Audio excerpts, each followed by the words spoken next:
Good morning, everyone. Yes, good morning. Everyone can hear my voice.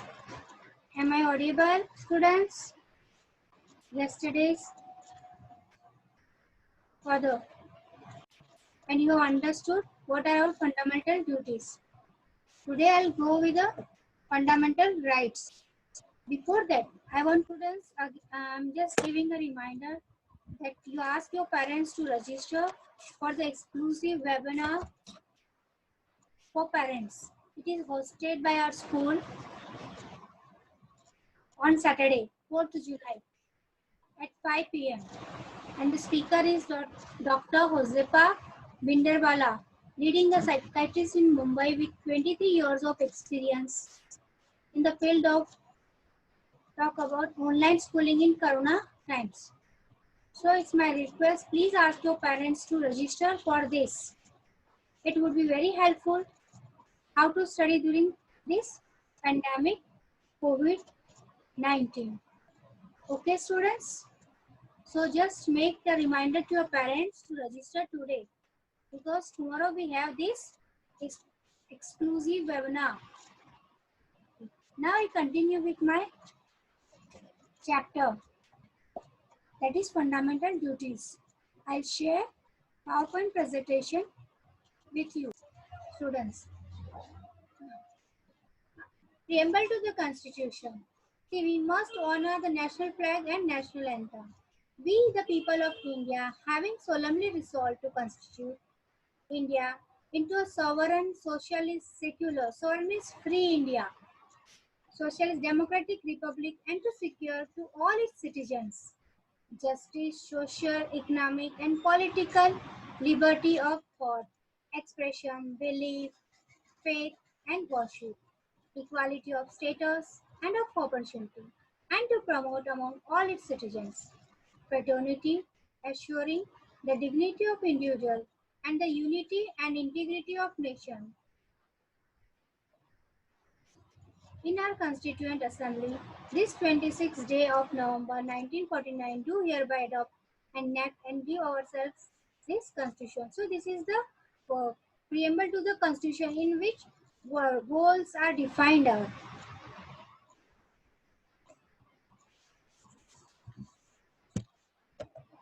Okay. Now, our next duty is we must defend our country at the time of danger.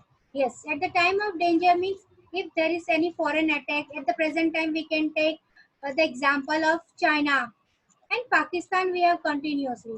But China is also, we are having a danger of China. So at that time, how can we protect, defend our country? We should boycott Chinese goods everywhere, in every manner. Chinese apps, everything. So we can help the country. Next is to respect and protect the environment and public property. Yes, students, see, we should respect and protect the environment. We should plant more and more trees. We should ask everyone not to cut the trees and public property. Public property can be a hospital, a park, transport facilities such as railways, buses. So these all are public property. So when we use them, we should protect them in the way we should not harm or damage them. Schools, parks, when we go in the park for playing, we should not cut the trees or we should not destroy the benches or trees, anything there or swings are there. We should keep them properly. That is in this way we can respect and protect the environment and public property. Now, to preserve and maintain the heritage and cultural welfare of the country. Yes. See, maintain the heritage, what we have got from our ancient time or from our elders, that is Taj Mahal or monuments. So we should protect them and preserve them uh, for the welfare of the country. We should protect our culture also. Now, next is to develop a scientific attitude, humanism, and the spirit of inquiry and reform. Yes. So, scientific attitude means we should have feeling that we should do our own researches. We have to not to depend on other countries for this work. We have Indians got the knowledge, so we should develop the attitude. Scientific, it means scientific knowledge. Humanism. Humanism means we should have feelings about others. It's not that we think ourselves only. In need, at the time of need and help, we should help other people. That is called humanism. In Hindi, we call insaniyat. And spirit of inquiry and reform. Yes, we should have the feeling in ourselves that we should acquire more and more knowledge.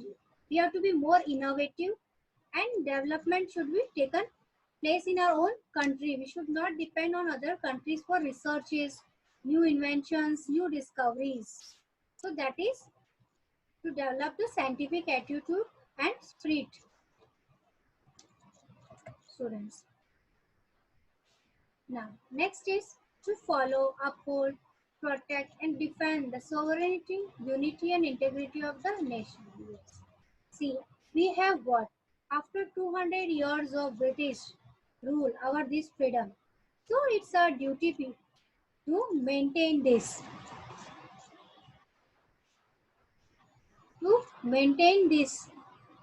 and protect and defend the sun. Means we have to protect our this sovereignty, freedom, and unity. As we are living now, we have to keep this unity.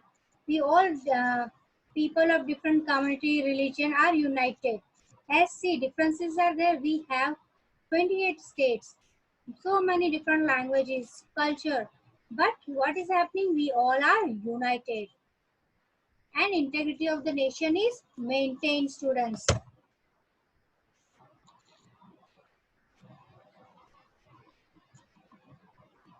Yes, students, next. Yes, to safeguard the public property and oppose the violence. Already I explained you the safeguarding public property means to protect the public property. As we go to visit temples or park, we are using them, so it's duty to protect them. Safeguard means protect them. And to oppose violence. Yes, violence means in Hindi we can say जैसे दंगे होते हैं on the basis of religion or communalism. So we should oppose them, as we have to maintain the unity in our country. We have to live in unity. So it's a duty to oppose them.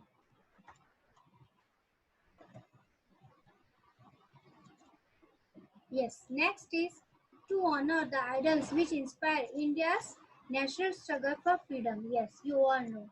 After a long battle with the British and millions of our great leaders, great peoples have sacrificed their life to get this freedom from the British. So it's our duty towards them to honor these people as Bhagat Singh, Mahatma Gandhi, Subhash Chandra Bose, Chandrasekhar Azad. We should not forget their sacrifice. So we should respect and honor their idols and keep inspiring. And for the further, also we should keep these things in mind and protect our nation from any foreign aggressions. Yes. Next is,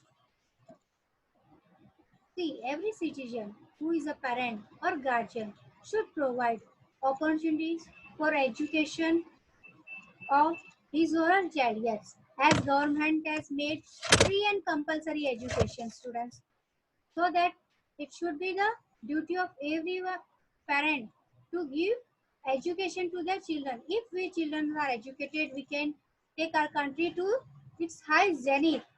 So everyone should get free and education, and government has made for 6 to 14 years of the children free and compulsory education. So everyone should take the benefit of that, and by education only we can improve the level of our country. From underdeveloped country we can be under the nations as developed nations. We can be coming under developed nations. See, apart from this, it's our duty to protect our natural resources and avoid social evils such as dowry, gambling, child labor, child marriages. These are the evils which can be stopped by performing our duties towards the nation. And we should keep on striving towards excellence in their respective spheres. So students, these were our duties towards the nation as to perform, as we government constitution has provided us with several fundamental rights.